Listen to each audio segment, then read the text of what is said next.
ਮੈਂ Harvinder Kaur, assistant professor, post graduate Punjabi ਵਿਭਾਗ, GGD SD college Haryana, ਜ਼ਿਲ੍ਹਾ ਹੁਸ਼ਿਆਰਪੁਰ। ਅੱਜ ਤੁਹਾਡੇ ਨਾਲ ਡਾਕਟਰ ਹਰਭਜਨ ਸਿੰਘ ਦੀ ਕਵਿਤਾ ਕੱਚ ਸੂਤਕ ਦੀ ਵਿਆਖਿਆ ਸੰਬੰਧੀ ਗੱਲ ਕਰਾਂਗੀ। ਇਸ ਕਵਿਤਾ ਨੂੰ ਪੰਜਾਬ ਯੂਨੀਵਰਸਿਟੀ ਚੰਡੀਗੜ੍ਹ ਵੱਲੋਂ BSc ਐਗਰੀਕਲਚਰ ਸਮੈਸਟਰ ਪਹਿਲੇ ਦੀ ਲਾਜ਼ਮੀ ਪੰਜਾਬੀ ਦੇ ਸਿਲੇਬਸ ਵਿੱਚ ਸ਼ਾਮਿਲ ਕੀਤਾ ਗਿਆ ਹੈ। ਸਭ ਤੋਂ ਪਹਿਲਾਂ ਅਸੀਂ ਥੋੜ੍ਹੀ ਜਿਹੀ ਕਵੀ ਬਾਰੇ ਮਤਲਬ ਡਾਕਟਰ ਹਰਭਜਨ ਸਿੰਘ ਬਾਰੇ ਸੰਖੇਪ ਵਿੱਚ ਗੱਲ ਕਰਾਂਗੇ।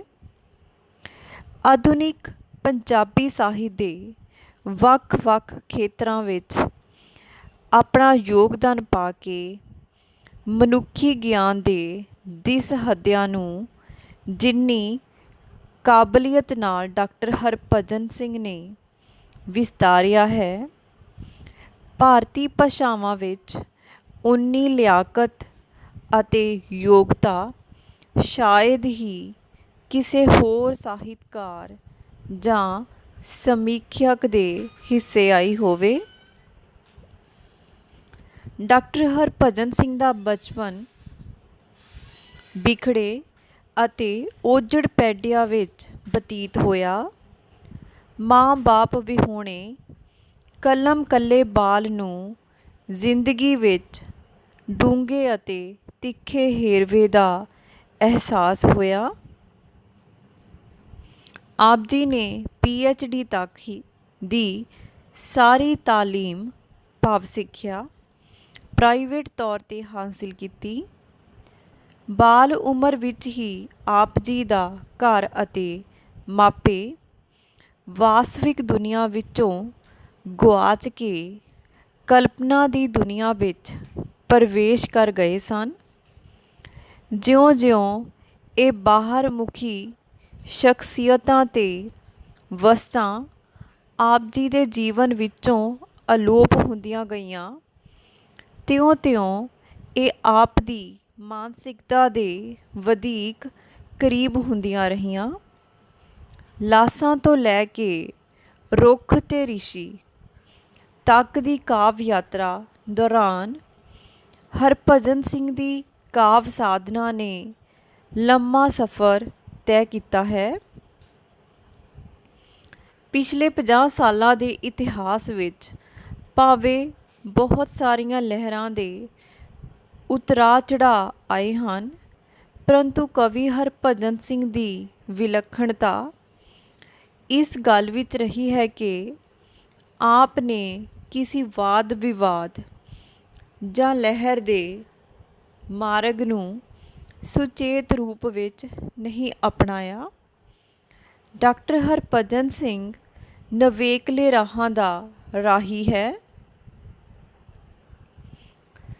ਪੰਜਾਬੀ ਸਮੀਖਿਆ ਪ੍ਰਵਾਹ ਨੂੰ ਨਵਾਂ ਰੁਖ ਦੇਣ ਵਿੱਚ ਵੀ ਆਪ ਨੇ ਬੌਧਿਕ ਅਗਵਾਈ ਕੀਤੀ ਹੈ। ਉਹਨਾਂ ਦੇ ਨਾਮ ਕਰਕੇ ਪੰਜਾਬੀ ਆਲੋਚਨਾ ਦਾ ਦਿੱਲੀ ਸਕੂਲ ਵੀ ਮਕਬੂਲ ਹੋਇਆ। ਡਾਕਟਰ ਹਰਭਜਨ ਸਿੰਘ ਬਹੁ ਭਾਸ਼ਾਵਾਂ ਦੇ ਗਿਆਤਾ ਸਨ, ਜਿਸ ਕਰਕੇ ਉਹਨਾਂ ਨੇ ਬਹੁਤ ਸਾਰੀਆਂ ਦੂਸਰੀਆਂ ਭਾਸ਼ਾਵਾਂ ਦੀਆਂ ਸਾਹਿਤਿਕ ਕਿਰਤਾਂ ਨੂੰ ਵੀ ਪੰਜਾਬੀ ਪਾਠਕਾਂ ਤੱਕ ਪਹੁੰਚਾਇਆ ਹੈ। ਰਾਸ਼ਟਰੀ ਪੱਧਰ ਦਾ ਸਰਵੋਤਮ ਸਰਸਵਤੀ ਪੁਰਸਕਾਰ ਪ੍ਰਾਪਤ ਕਰਕੇ ਉਹਨਾਂ ਨੇ ਪੰਜਾਬੀ ਸਾਹਿਤ ਤੇ ਸੱਭਿਆਚਾਰ ਦਾ ਮਾਣ ਵਧਾਇਆ ਹੈ। ਸਰੀਰਕ ਤੌਰ 'ਤੇ ਭਾਵੇਂ ਡਾਕਟਰ ਹਰਭਜਨ ਸਿੰਘ 21 ਅਕਤੂਬਰ 2002 ਈਸਵੀ ਨੂੰ ਪੰਜਾਬੀ ਸਾਹਿਤ ਸੰਸਾਰ ਨੂੰ ਸਦੀਵੀ ਵਿਛੋੜਾ ਦੇ ਗਏ ਹਨ, ਪਰ ਉਹਨਾਂ ਦੁਆਰਾ ਜਗਾਈ ਹੋਈ ਗਿਆਨ ਦੀ ਜੋਤ ਸਦਕਾ ਪੰਜਾਬੀ ਪਾਠਕਾਂ ਨੂੰ ਪ੍ਰੇਰਨਾ ਤੇ ਉਤਸ਼ਾਹ ਸਦਾ ਮਿਲਦਾ ਰਹੇਗਾ। ਸੋ ਰਚਨਾ ਇਸ ਤਰ੍ਹਾਂ ਹੈ। ਜਨਤਾ ਨੂੰ ਹਰ ਰੋਜ਼ ਸਫ਼ਰ ਤੇ ਸਾਨੂੰ ਕਦੇ ਕਦਾਈਂ ਜਨਤਾ ਗੱਡੀ ਨੇ ਤਾਂ ਜਾਣਾ ਟੇਸ਼ਨ ਤੋਂ ਟੇਸ਼ਨ ਤੱਕ, ਨਿਊ ਦਿੱਲੀ ਤੋਂ ਅੰਮ੍ਰਿਤਸਰ ਤੱਕ, ਅਸੀਂ ਤਾਂ ਜਾਣਾ ਨਰਸਿੰਘ ਘਰ ਤੋਂ ਹਰਮੰਦਰ ਤੱਕ, ਕੱਚ ਬੱਚੇ ਤੋਂ ਰੱਬ ਸੱਚੇ ਤੱਕ, ਦੁੱਖ ਸੁੱਖ ਵਰੇ ਛਿਮਾਹੀ, ਜਨਤਾ ਨੂੰ ਹਰ ਰੋਜ਼ ਸਫ਼ਰ ਤੇ ਸਾਨੂੰ ਕਦੇ ਕਦਾਈ। ਇਸ ਕਵਿਤਾ ਵਿੱਚ ਅਜੋਕੇ ਸਮਾਜ ਵਿੱਚ ਹੋ ਰਹੇ ਧੀਆਂ ਦੇ ਗਰਭਪਾਤ ਨੂੰ ਵਿਅੰਗਮਈ ਦ੍ਰਿਸ਼ਟੀ ਰਾਹੀਂ ਪ੍ਰਗਟਾਇਆ ਗਿਆ ਹੈ। ਘਰ ਵਿੱਚ ਹੋਈ ਗਰਭਪਾਤ ਦੀ ਘਟਨਾ ਨਾਲ ਕਵੀ ਦਾ ਹਿਰਦਾ ਵਲੂੰਦਰਿਆ ਜਾਂਦਾ ਹੈ ਤੇ ਉਹ ਇਸ ਪਾਪ ਤੋਂ ਮੁਕਤ ਹੋਣਾ ਚਾਹੁੰਦਾ ਹੈ। ਸੋ ਕਵੀ ਆਪਣੀ ਮਨੋਦਸ਼ਾ ਦਾ ਪ੍ਰਗਟਾਵਾ ਕਰਦਾ ਹੈ ਕਿ ਜਨਤਾ ਨੂੰ ਰੋਜ਼ਾਨਾ ਸਫ਼ਰ ਉੱਤੇ ਜਾਣਾ ਪੈਂਦਾ ਹੈ, ਪਰ ਉਹ ਤਾਂ ਕਦੇ ਕਦਾਈ ਹੀ ਜਾਂਦੇ ਹਨ। ਜਨਤਾ ਗੱਡੀ ਸਟੇਸ਼ਨ ਤੋਂ ਸਟੇਸ਼ਨ ਤੱਕ ਦਾ ਸਫ਼ਰ ਤੈਅ ਕਰਦੀ ਨਿਊ ਦਿੱਲੀ ਤੋਂ ਅੰਮ੍ਰਿਤਸਰ ਪਹੁੰਚਦੀ ਹੈ, ਪਰ ਉਹਨਾਂ ਦੀ ਦੌੜ ਨਰਸਿੰਘ ਹੋਮ ਤੋਂ ਹਰਮੰਦਰ ਤੱਕ ਦੀ ਹੈ, ਭਾਵ ਹਰਮੰਦਰ ਸਾਹਿਬ ਤੱਕ ਦੀ ਹੈ। ਉਹ ਗਰਭਪਾਤ ਤੋਂ ਸੱਚੇ ਰੱਬ ਤੱਕ ਦੀ ਯਾਤਰਾ ਕਰਦੇ ਹਨ। ਉਹਨਾਂ ਨੂੰ ਸਾਲ ਜਾਂ 6 ਮਹੀਨੇ ਤੱਕ ਜਦੋਂ ਦੁੱਖ ਹੁੰਦਾ ਹੈ ਤਾਂ ਉਹ ਆਪਣੀ ਯਾਤਰਾ ਆਰੰਭ ਕਰਦੇ ਹਨ, ਪਰ ਜਨਤਾ ਨੂੰ ਤਾਂ ਰੋਜ਼ਾਨਾ ਹੀ ਸਫ਼ਰ ਉੱਤੇ ਜਾਣਾ ਪੈਂਦਾ ਹੈ। ਉਹ ਤਾਂ ਕਦੇ ਕਦਾਈ ਹੀ ਸਫ਼ਰ ਕਰਦੇ ਹਨ। ਨੈਕਸਟ ਹੈ, ਦੂਜੇ ਕੱਚ ਸੋ ਤਕਦੀਰ ਉੱਤੇ ਹੁਣੇ ਹੁਣੇ ਮੇਰੀ ਸਹਿਕਰਮਣ ਨਰਸਿੰਘ ਘਰ ਤੋਂ ਮੁੜ ਆਈ ਸੀ। ਸਫਲ ਕਰਮ ਦੁੱਧ ਪੁੱਤੋ ਊਣੀ, ਹਰਿਆਣੀ ਮਾਲਣ ਹਰਿਆਣੀ ਭੈਣੇ, ਹਰਿਆਤਾ ਭਾਗੀ ਭਰਿਆ। ਜਿਸ ਦਿਹਾੜਾ ਮੇਰਾ ਹਰਿਆਣਾ ਜੰਮਿਆ, ਸੋਈ ਦਿਹਾੜਾ ਭਾਗੀ ਭਰਿਆ। ਮੈਂ ਮਨ ਹੌਲਾ ਚਿੱਤ ਬਾਵਰਾ, ਇਸ ਖੁਸ਼ੀ ਨੂੰ ਜਰ ਨਾ ਸਕਿਆ। ਉੱਠ ਤੁਰਿਆ ਹਰਮੰਦਰ ਵੰਨੇ, ਟੈਚੀ ਵਿੱਚ ਗੰਢੜੀ ਭਰ ਕੱਪੜੇ। ਮਸਤਕ ਵਿੱਚ ਖਿਆਲਾਂ ਦੀਆਂ ਮੱਛੀਆਂ, ਕੁਰਬਲ ਕੁਰਬਲ ਤੜਫੂ ਤੜਫੂ। ਭੌਂ ਵੱਲ ਨਿਵੀਆਂ ਮੇਰੀਆਂ ਅੱਖੀਆਂ, ਪਤਾ ਨਹੀਂ ਕੀ ਢੂੰਡ ਰਹੀਆਂ ਸਨ। ਸੋ ਕਵੀ ਆਪਣੀ ਮਨੋਦਸ਼ਾ ਦਾ ਪ੍ਰਗਟਾਵਾ ਕਰਦਾ ਹੈ ਕਿ ਉਸ ਦੀ ਪਤਨੀ ਦੂਸਰੀ ਵਾਰ ਗਰਭਪਾਤ ਕਰਵਾ ਕੇ ਥੋੜ੍ਹੀ ਦੇਰ ਪਹਿਲਾਂ ਨਰਸਿੰਘ ਹੋਮ ਤੋਂ ਵਾਪਸ ਆਈ ਹੈ। ਉਹ ਜਿਸ ਕੰਮ ਵਿੱਚ ਸਫਲਤਾ ਚਾਹੁੰਦੀ ਸੀ ਉਹ ਕੰਮ ਠੀਕ ਠਾਕ ਹੋ ਗਿਆ ਹੈ, ਪਰ ਉਹ ਦੁੱਧ ਤੇ ਪੁੱਤ ਤੋਂ ਖਾਲੀ ਵਾਪਸ ਆਈ ਹੈ। ਇੱਥੇ ਕਵੀ ਵਿਅੰਗ ਨਾਲ ਹਰਿਆਣੀ ਮਾਲਣ ਹਰਿਆਣੀ ਭੈਣੇ, ਹਰਿਆਤਾ ਭਾਗੀ ਭਰਿਆ। ਜਿਸ ਦਿਹਾੜਾ ਮੇਰਾ ਹਰਿਆਣਾ ਜੰਮਿਆ, ਸੋਈ ਦਿਹਾੜਾ ਭਾਗੀ ਭਰਿਆ।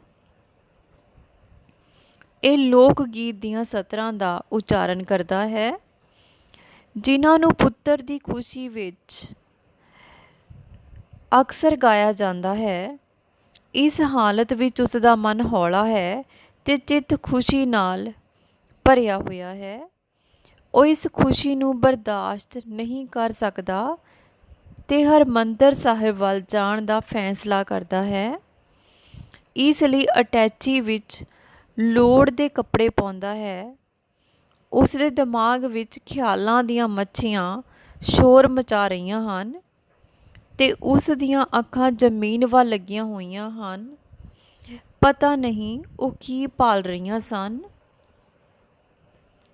ਨੈਕਸਟ ਹੈ, ਪੋਲੇ ਪੈਰ ਉੱਠੀ ਸਹਿਕਰਮਣ, ਸਫਲ ਕਰਮ ਦੀ ਪੀੜ ਦਬਾ ਕੇ।